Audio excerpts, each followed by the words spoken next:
샬롬, 유 선생의 구속사 천국열차, 유도순 목사님의 신구약 성경 파노라마를 낭독하는 시간입니다.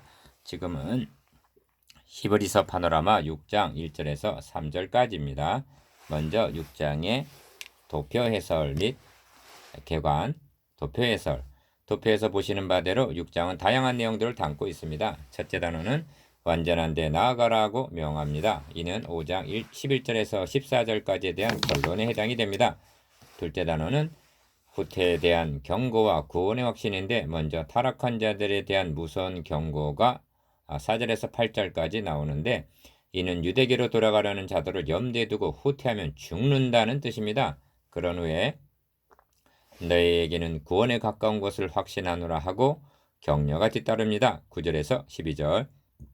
셋째 단어는 소망을 주는 내용인데, 우리에게 두 가지 변치 못할 사실, 언약과 맹세가 있다는 것과 예수께서 멜기세덱의 반차를 차 그리로 앞서 들어가셨기 때문에 20절 우리도 휘장 안으로 들어가나니 합니다. 19절 6장 개관 후퇴하지 말고 전진하여 들어가라.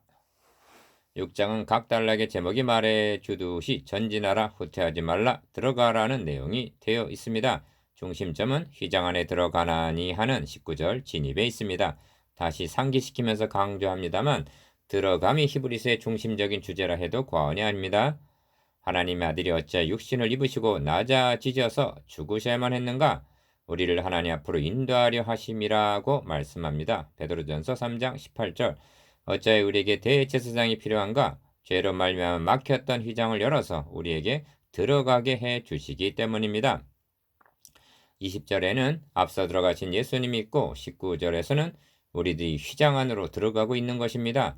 첫째와 둘째 단어는 낙오하지 않고 들어가게 하기 위한 권면입니다. 이 권면은 5장 11절에서 시작이 되어 6장 12절까지 계속이 됩니다. 그러니까 5장 11절에서 중단되었던 멜기세덱론이 6장 20절에 가서 연결되는 문맥입니다. 그렇다면 들어가라는 주제가 왜 그렇게 중요할까요? 인류의 시조는 에덴에서 추방을 당했습니다. 그 후예들의 가장 절박한 소원이 무엇이겠습니까?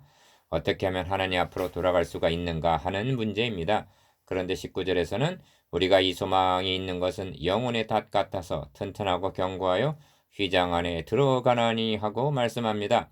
드디어 들어갈 수 있게 되었다는 것입니다. 우리는 에덴으로 돌아가는 것이 아닙니다. 가나안 땅으로 들어가는 것이 아닙니다. 그렇다고 그림자인 땅에 있는 지성소로 들어가는 것도 아닙니다. 하늘에 있는 은혜의 보좌 앞에 담대히 들어가게 된 것입니다. 이는 추방당했던 인간이 들을 수 있는 그 이상은 없고 지고지선의 기쁜 소식입니다. 6장 1절에서 3절 도표 해설. 본 단원의 주제는 초보에서 완전한 데 나아가라는 말씀입니다. 첫 단락에서 초보를 버리라고 합니다. 버리라는 말은 필요 없다는 뜻이 아니라 거기 머물러 있지 말고 전진하라는 말씀입니다. 둘째 단락에서는 완전한 데 나아갈지니라 하십니다. 완전이란 완전 무결을 의미하지 않습니다. 이 단어는 5장 14절에 장성한 자와 같은 낱말입니다. 그러므로 성숙한 자가 되라는 의미입니다. 다른 말로 표현하면 신앙의 진보를 보이라는 명령입니다. 그렇다면 초보는 무엇이며 완전은 무엇을 의미하는가? 초보에서 완전한 대로 나아가라, 전진하라. 그러므로 우리가 그리스도의 초보를 버리고 죽은 행실을 회개함과 하나님께 대한 신앙과 세례들과 안수와 죽은 자의 부활과 영원한 심판에 관한 교훈의 터를 다시 닦지 말고 완전한 데 나아갈지니라. 하나님께서 허락하시면 우리가 이것을 하리라. 히브리서 6장 1절에서 3절. 1. 본 단원을 바르게 접근하기 위해서는 초보와 완전히 무엇을 의미하는가를 규명하는 데서 풀어야만 할 것입니다. 초보는 기초교리를 의미하고 완전이란 깊은 교리를 의미한다고 쉽게 규정할 그런 문맥이 아니기 때문입니다. 이를 잘못 다루다가는 사도 바울이 그토록 심혈을 기울여 닦으려 했던 고린도전서 3장 10절 기초교리에 대하여 소홀히 여기게 될 염려가 있는 것입니다. 신앙에 있어서 중요한 것은 기초입니다. 그러므로 기초적인 교리는 버려서는 안 되는 것입니다. 버리기는커녕 자주자주 강조해야 할 기본적인 교리입니다.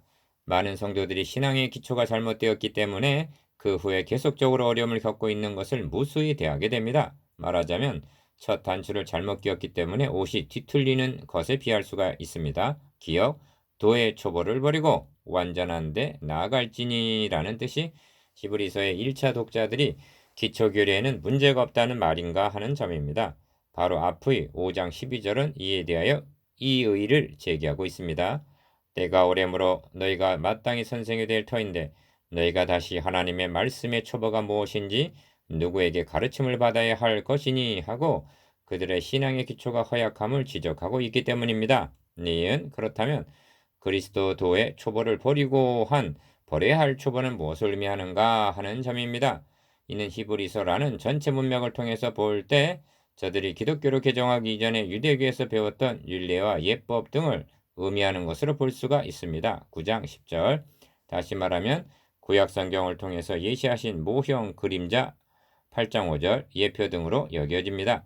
히브리서의 1차 독자들은 오늘날의 불신자들과 같이 교회에 나와서 처음으로 성경의 가르침을 받은 사람들이 아닙니다. 그들 머릿속에는 어려서부터 가르침을 받은 조상들의 유전과 규례와 예법 등으로 가득 꽉 차 있었던 것입니다. 디귿 어찌하여 그들이 유대교로 다시 돌아가려고 하는가? 이 초보를 탈피하지 못했기 때문입니다. 그 한 예를 예루살렘 종교회의를 통해서 볼 수가 있는데 바리새파 중에 믿는 어떤 사람이 일어나 말하되 이방인에게 할례 주고 모세 율법을 지키라 명하는 것이 마땅하다 하고 주장한 사실입니다. 사도행전 15장 5절 바리새인이었다가 개종한 이 사람들도 초보를 버리지 못한 즉 떠나지 못한 상태라 할 수가 있습니다. 리을 그렇다면 이를 어찌하여 그리스도도의 초보라 하는가? 구원이 유대인에게서 남이니라 하신 대로 요한복음 4장 22절 유대교는 기독교의 뿌리였기 때문입니다. 참고 로마서 11장 18절 구약 성경이라는 뿌리가 없이는 신약 성경이라는 싹은 날 수가 없으며 반면 신약 성경 없이 구약 성경은 온전할 수가 없는 것입니다. 그래서 히브리서 서두에서 옛적의 선지자들로 여러 부분과 여러 모양으로 우리 조상들에게 말씀하신 하나님이 이 모든 날 마지막에 아들로 우리에게 말씀하셨다 했던 것입니다. 히브리서 1장 1절에서 2절 미음 그러나 모형 그림자 예표 등은 개혁할 때까지 맡겨둔 것이었습니다. 9장 10절 참 것으로 개혁이 되었는데도 유대교적인 교훈에 머물러 있으려는 자들에게 초보를 버리고 완전한 데 나아가라고 촉구합니다. 이 점을 사도 바울은 오늘까지도 모세글을 읽을 때 수건이 오히려 그 마음을 덮었도다 하고 말씀합니다. 고린도후서 3장 15절 수건이 모세 얼굴에서 발하던 광채를 가리듯이 초보에 머물러 있기 때문에 그리스도의 영광의 복음의 광채를 보지 못하고 옛날로 돌아가려 한다는 것입니다. 그들을 향해서 나아갈지니라 즉 전진하라고 명합니다. 신앙에 있어서 현상 유지란 있을 수 없습니다. 전진 아니면 후퇴가 있을 뿐입니다. 1절에서 3절까지에서는 전진할 것을 권하고 4절에서 8절까지에서는 후퇴에 대해 경고하고 있는 것입니다. 큰일 초보를 버리고 작으니 초보적인 교리로 열관 6가지 교리들은 둘씩 짝을 이루고 있습니다. 가 회개와 신앙은 하나님과의 관계성에 대한 교리요 나 세례들과 안수는 교회 공동체와 관계된 것이고 다 부활과 심판은 미래에 있을 종말적인 교리입니다. 기억 이 6가지는 대단히 중요한 교리임에는 틀림이 없습니다만 그런데 기독교의 기본 교리인 대속과 칭의와 중생 등은 전혀 언급되고 있지 않다는 점입니다.